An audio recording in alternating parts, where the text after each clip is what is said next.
Vous êtes-vous déjà interrogé sur les missions ultra-secrètes qui ne font pas la une des journaux? Aujourd'hui, nous nous penchons sur un récit choquant concernant une opération DevGru ratée dont on parle rarement. Quel était l'objectif de cette mission? Comment ont-ils réussi à abattre une cible de grande valeur sans tirer un seul coup de feu? Et pourquoi cette histoire reste-t-elle cachée? Restez à l'écoute pour découvrir les mystères de l'expédition DevGru dont on ne parle pas. Laissez-moi vous parler du Naval Special Warfare Development Group, également connu sous le nom de DevGru ou SEAL Team 6. Il s'agit d'une unité d'élite de la marine américaine qui fait partie du commandement des opérations spéciales conjointes, GSOC. Au sein du GSOC, il porte le nom cool de Task Force Blue. La DevGru est une unité très secrète, c'est pourquoi la plupart des informations la concernant sont classifiées. Le ministère de la Défense des États-Unis et la Maison-Blanche ne commentent que rarement leurs activités.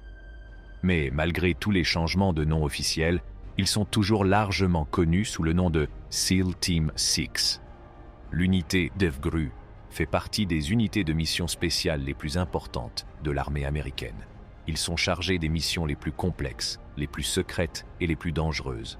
Autrefois, ils recevaient leurs ordres de l'autorité de commandement nationale, mais aujourd'hui, ils les reçoivent directement du président ou du secrétaire à la défense. Leurs missions sont très intenses. Ils s'occupent de la lutte contre le terrorisme, de la libération d'otages, de la reconnaissance spéciale et de l'action directe. Ils sont souvent envoyés sur des cibles de grande valeur et ils font le travail comme personne d'autre ne peut le faire. Ce qu'ils font est assez incroyable. En 2013, un raid audacieux a eu lieu avant l'aube à Baraway, en Somalie, lorsque les Navy Seals américains ont lancé un assaut amphibie éclair contre le groupe militant islamiste Al-Shabaab.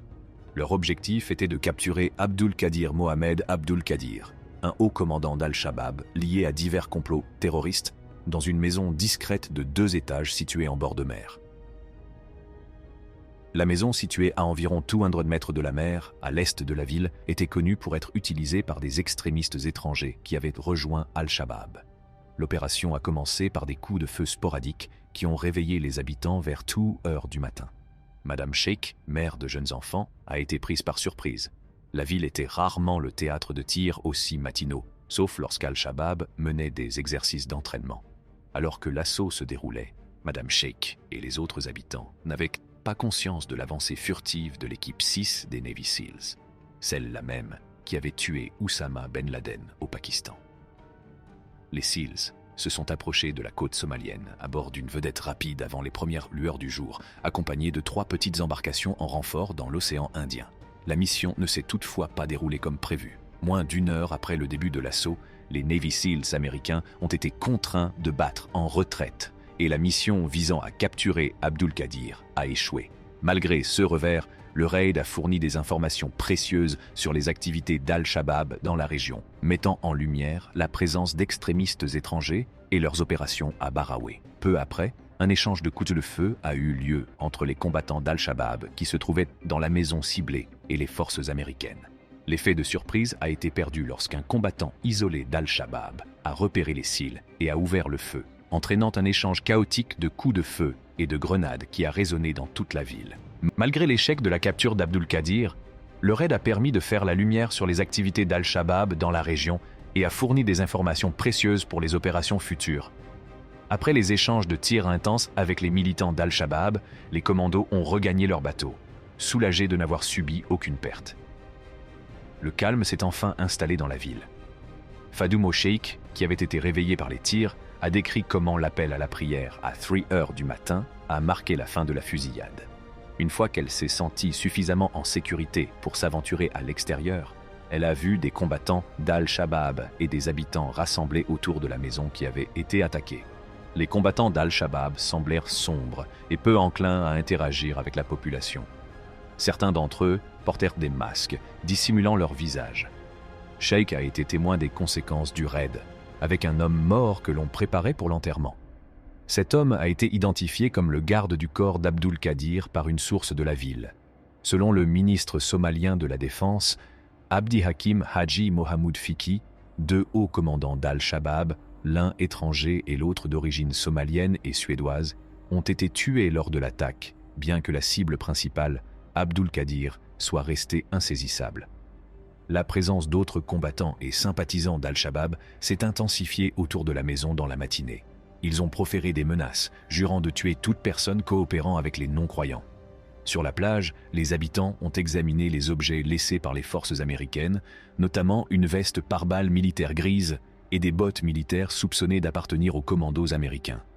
Le raid a eu un impact significatif sur la ville et sur les militants d'Al-Shabaab, qui étaient déterminés à se venger de toute collaboration perçue avec des étrangers. Au lendemain de l'assaut américain, Al-Shabaab a réagi en déployant des combattants lourdement armés pour patrouiller dans les rues de Baraway. Ils ont également posté des hommes et des armes anti-aériennes sur la plage pour renforcer leur défense. Outre cette démonstration de force, le groupe militant a lancé une chasse aux informateurs présumés qui auraient pu aider les services de renseignement américains à localiser la maison visée. C'est ainsi qu'un homme fréquentant le café internet local a été arrêté et reste en détention. Baraway était sous le contrôle d'Al-Shabaab depuis 2008, servant de refuge à ses principaux dirigeants après avoir perdu le contrôle de Mogadiscio et d'autres villes en 2011. Des personnalités comme Ahmed Godan, le chef du groupe, et Omar Amami, le soi-disant rappeur djihadiste de l'Alabama, ont trouvé refuge à Baraway avant de connaître le même sort. Abdulkadir Mohamed Abdulkadir, la principale cible du récent raid américain, figurait également parmi les personnalités qui ont trouvé refuge dans la ville. La situation géographique de Baraway lui confère une importance stratégique pour Al-Shabaab. Elle se trouve à environ 135 miles de Mogadiscio, la ville la plus proche sous le contrôle du gouvernement et des forces de l'Union africaine étant Chalanboud, qui n'est qu'à 68 miles. À l'est se trouve le camp d'entraînement d'Ambarisha pour les combattants étrangers d'Al-Shabaab. La population de la ville est soumise au contrôle strict du groupe, les mariages forcés étant monnaie courante, en particulier lorsque les commandants d'Al-Shabaab, y compris les combattants étrangers, cherchent des épouses, même si les filles sont mineures. Les événements du raid du 5 octobre ont démontré la volonté des États-Unis de s'attaquer directement à Al-Shabaab. Si le groupe a pu renforcer sa confiance dans ses défenses, il sait désormais que l'armée la plus puissante du monde peut frapper à sa porte. Al-Shabaab a réagi avec défi, son porte-parole des opérations militaires avertissant les pays occidentaux qu'ils sont vigilants et prêts à faire face à toute attaque. Selon David Gartenstein-Ross, spécialiste de la Somalie et d'Al-Shabaab à la Fondation pour la défense des démocraties, Baraway est actuellement le sanctuaire le plus solide du groupe militant. Après l'attaque du centre commercial Westgate de Nairobi, il était probable qu'Al-Shabaab s'attende à une forme de raid étranger en réponse.